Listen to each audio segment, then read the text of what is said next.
All right, let's get going. What we got? All right, first question for Murph. Who we got? No questions. Thanks, guys. This has been fun. Kurt. Murph, what would you like to see out of Freddie tonight that you didn't see in that first inning in Chicago? Yeah, heading the count, attacking.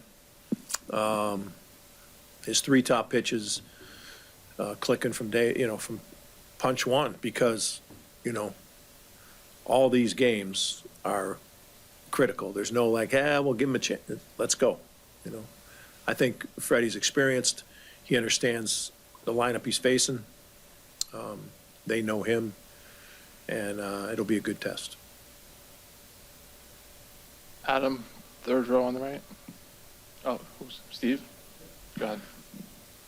Jake Bauer's got another hit yesterday. It seems since the start of September, he's been really on a tear. Is it just the shoulder, just getting a little healthier, or what's been the difference for him for you from your perspective last 6 weeks? He's a sneaky, experienced player, and he cares. He cares a lot about the team. He cares a lot about his opportunities. He's never really ever been a full-time player for very long, and he kind of found a home here last year. Did great for us in the postseason on his limited at bats, and he's done the same thing this year. And like you said, he's been as good as anybody swinging the bat in September. So we're going to sacrifice a little bit and put him in the outfield, and we're going to go with it, because he's swinging it so good. If you look at his at bats, they're just wow, he's on it.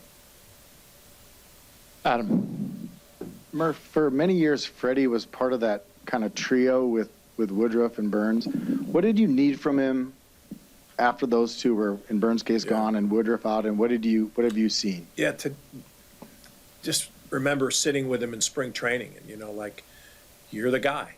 You're coming into the year the ace, and the ace has to post, and that's what Freddie does best. He posts. He didn't miss a start, I don't believe, this year, and he's been sensational at just competing, and I think unquestionably this is his best year. Thrown a lot of innings, a bunch of punch, and what an example he's been to everybody, the way he's taken the ball each time out. Let's go to the third row and on the left here, and then we'll go back to the right side with Todd. Murph, when you guys faced Yamamoto earlier in the season, knocked him out in the first inning, is there anything you can take from that game in preparation for this one? It's hard. It's hard. He was getting his feet wet, you know what I mean? And that happens to every pitcher. But he's going to make the adjustment, you know what I mean? He's been really, really good. He's been one of the best 5 pitchers in baseball, and you look at his numbers are just incredible. Yeah, I mean, we've studied him, and there's days he's, like Snell was last night, lights out. But you have to combat it. And this is how you can't beat number ones like that if you don't have a strategy going in that kind of, even if he's really good, here's some ways we can knock him off course and maybe get him out of the game sooner. Todd. Murph, it's not uncommon for players to play better at home than on the road typically. Freddie's numbers are ridiculous here. What do you think is behind that? Just they're so much better at home than on the road. I think that's probably the case a lot throughout the league. I think that's the case. Look at Matt Boyd in Chicago, right?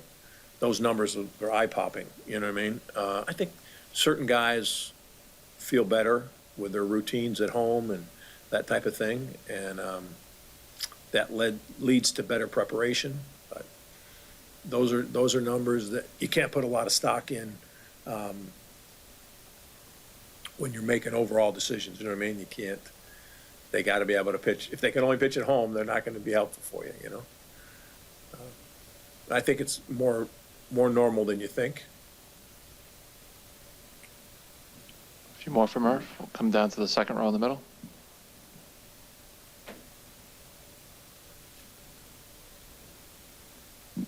Murph, Jake Bowers talked just a bit ago about how the team doesn't hang their heads, after a loss. They may talk about the game, but they are ready for the next day. What have you noticed about, your team and your clubhouse and how they've responded from losses throughout the Yeah, season? I look at it. I mean, we haven't had more than a 4-game losing streak this year, and last year we didn't have more than a 3-game losing streak. So what does that tell you? But at this time of year, you can't have either. You know what I mean? So it's got to click in very quickly. But I think the practice of responding, the practice of washing it off, is really helpful with such a young team. Jack? Murph, kind of on that front, was there a message that you had for your guys last night after the kind of pitching they faced, or do you just kind of wipe that slate clean and just start Yeah, fresh today? I think at this time of year, Jack, the more you say to them, it can be, there's guys in all different spots. So you're after the game last night. So there's guys in tremendously different spots. So to maybe meet with the position player group and talk to them a little bit, not after the game though, maybe today, you gather them up and, hey, look, bop, bop, bop, bop, bop. You don't have to refer to yesterday, but remind them, this is what we do. This is what happens in these situations.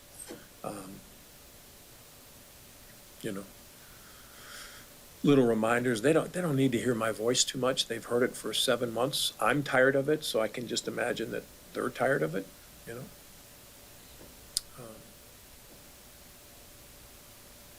Yeah. Kurt? It's safe to. Just local. I'd like some people from the outside. I talk to these guys all the time. I'm kind of sick of their voices, to be quite honest with you. Not yours, Kurt. It was my wife. Is it safe to say Quintana will factor into Game 3 in some capacity? Yeah, I would think so. Maybe tonight. Go to Abby on the far right, third row. Thanks, Abby. You're welcome. If they're tired of your voice, whose voice are they not tired of hearing from? I'm not sure, but yeah, I'm sure they're tired of my voice. But I think, we've got a great coaching staff. We've got a number of guys around that have been through it and have, we've got guys on the team, a Reese Hoskins, a guy like Quintana, who's been on it at different points in his career. And I think they really embrace the team. They love the guys. And I think it's effective to have a message through one of those guys, maybe more effective, Come here in the second row. Murph, the comeback fell a little short last night, but is there any way to take that energy from that 9th inning and carry it over to today? Yeah, I think so. I mean, I think the guys know that that's who we are. We're in this position because we've had that trait of being able to be resilient and never stop. So, yeah, I think it does. I think it adds to the game today. Russell? Yeah. Murph, do you think in a 7-game series against an experienced team, I know you talk about the youth on your club, the idea of stealing a game before you have to head out to LA, where that environment, you talked about the Chicago environment, do you buy into that sometimes against an experienced team you might have to steal a game from them? Exactly. It's critical. It's critical. It's tough to win the game, period. The advantage of being at home, you got to take advantage. Like last night's game, you got to win that game. You know what I mean?